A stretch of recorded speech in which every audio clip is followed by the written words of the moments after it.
Book review, book review, book review. Oh, hey, how's it going? We're gonna be doing a book review on Ishmael by Daniel Quinn. It was written and created in 1992, and comic tone aside, I really enjoyed this book. I read it in a few days. It was one of the only books I can say I've started from start to finish in like 3 days. It just gripped me from the start.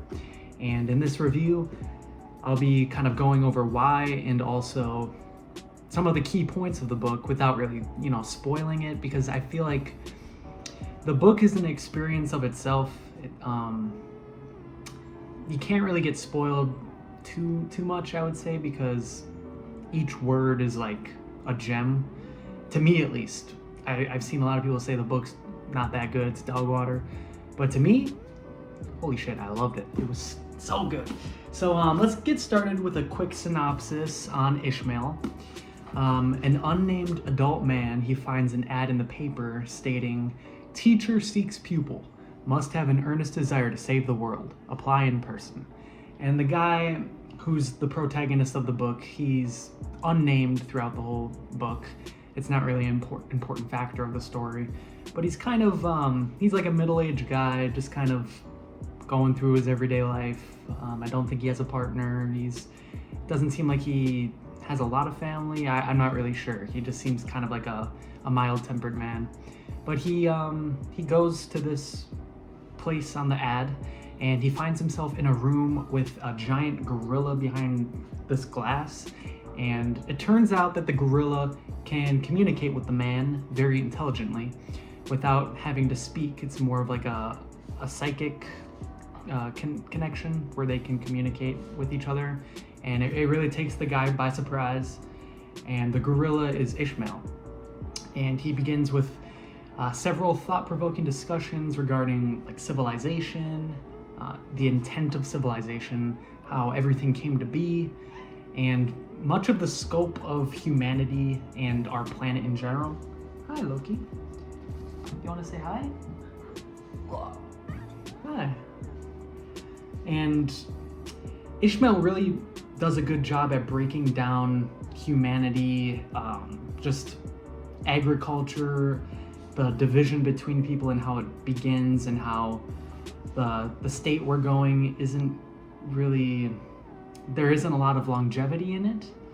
And I'm kind of reading what I wrote. I said, funnily enough, the fact that I said our planet is broken down in this book on how humanity views the world as its property to be claimed. So I think what I was saying here is we view the planet and most things of nature as ours. It's our possessive object. It's not something that is on equal levels with us. Humanity kind of views itself as above nature, defying nature, and that's kind of one of the failures, the major flaws of humanity is that like ego, that perception. And this is kind of like a beginner's philosophy book, I would say. There's not any like citations really. He talks about specific historical events and like certain religious texts, but it's not in like an academic way. It's mostly kind of just breaking it down through like anecdotal evidence. But the book itself just does such a phenomenal job at just going through all of these concepts in a way where you usually wouldn't look at it like that, like farming, civilization, the thoughts we have about just everything in general. Ishmael calls it mother culture. It's kind of the undertones in the back of our mind that we've been conditioned with since we were kids. We don't even notice it. Just about anything in society. We live in a society.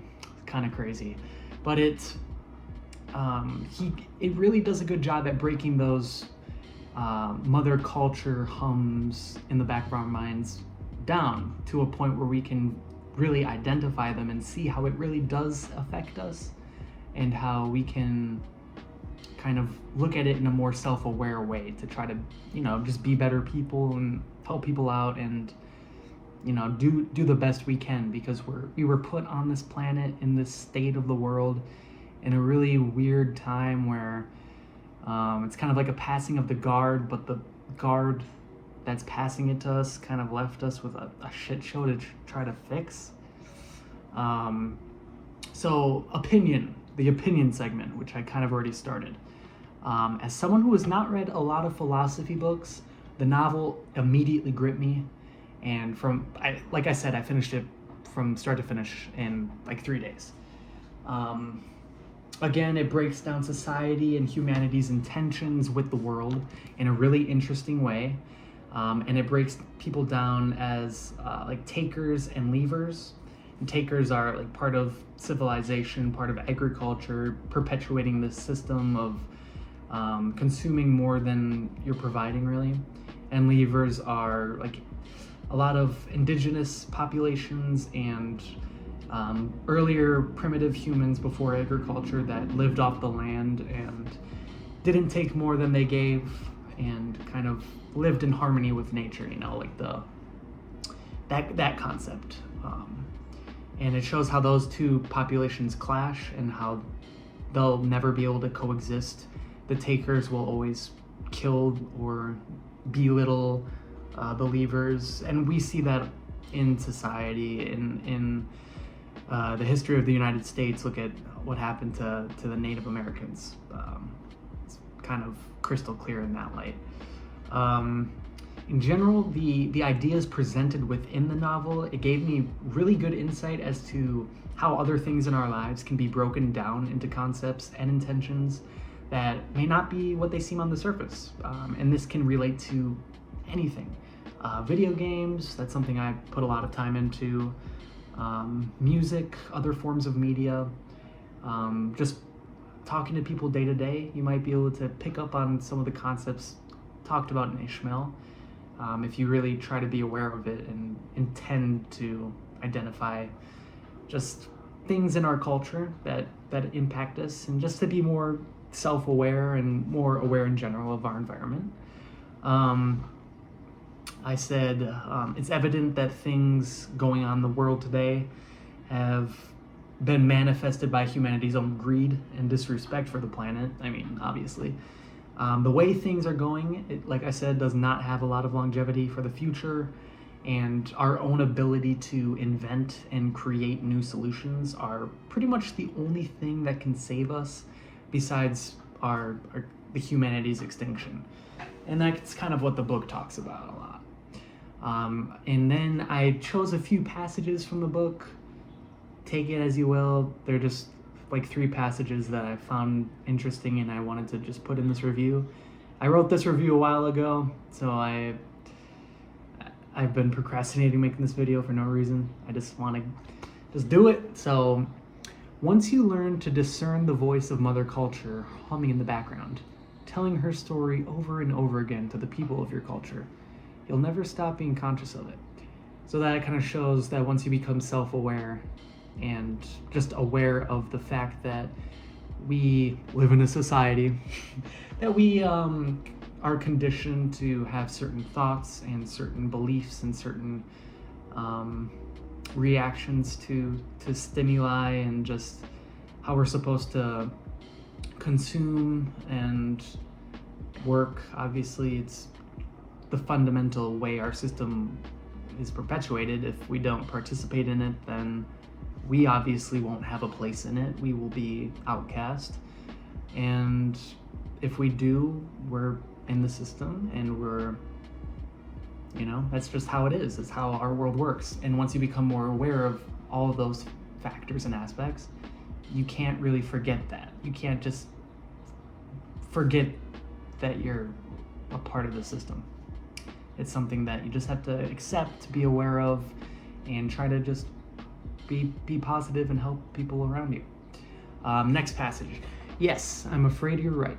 Trial and error isn't a bad way to learn how to build an aircraft, but it can be a disastrous way to learn how to build a civilization.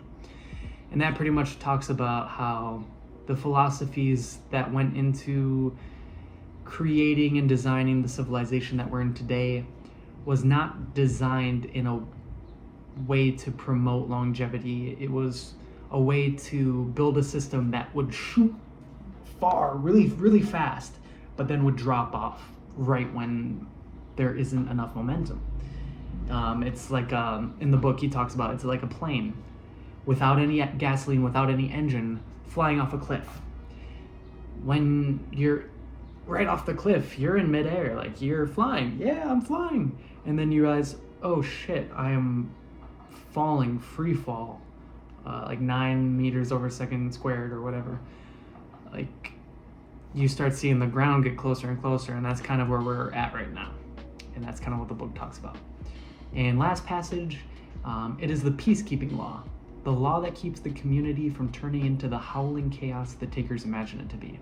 It's the law that fosters life for all life for the grasses, life for the grasshopper that feeds on the grasses, life for the quail that feeds on the grasshopper, life for the fox that feeds on the quail, life for the crows that feed on the dead fox.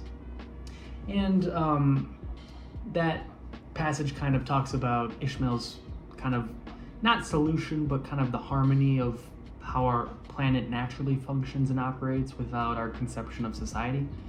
And it's very revolving, not harmonious system. It's a system that has longevity,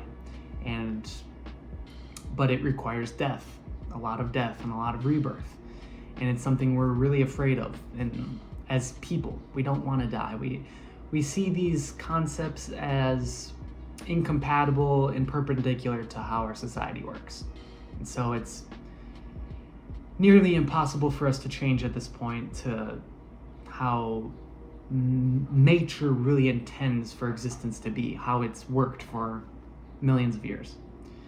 So moving on from that bleak fucking idea, recommendation. Do I recommend that you read Ishmael? Yeah, I do. I strongly recommend anyone interested in dabbling with philosophy or just wanting another book to read. I would 100% recommend it. I think it's a really strong introduction to many concepts of, just looking at things in a different light, and you can move on from there. You can read different literatures, and that's what I'm going to do. And it definitely really sparked my own interest to start reading more like philosophical literature and just like, it doesn't have to be nonfiction, like just looking at things differently, viewing media in a different light, viewing everyday life in a different light, and also to see more of the positives that are always around us that we kind of filter out. Let's see. I think that pretty much wraps up what I wanted to talk about. Right now I'm reading the Invincible comics, and they're so fucking good. I read the first compendium, the second compendium. The third compendium, I'm not able to order it. There's like a huge delay on Amazon by like a month, so I won't be able to finish the series for a while, but I imagine I'll be making a video about that, I assume, in the future. But yeah, I really hope you enjoyed this review. If you stuck out to the end, you're fucking awesome. If you want to read a new book, or you never read books, but you're feeling like you want to give it a shot, go on Amazon, order Ishmael. It was like $12. Not a super long book. It's, about 300 pages, but it's not super dense in text. It was a quick read, super engaging from start to finish. It never really dragged on. I just was like, oh shit, okay, next. I want to see what happens next, all right. But yeah, thank you for watching the video. Will Appleseed signing out.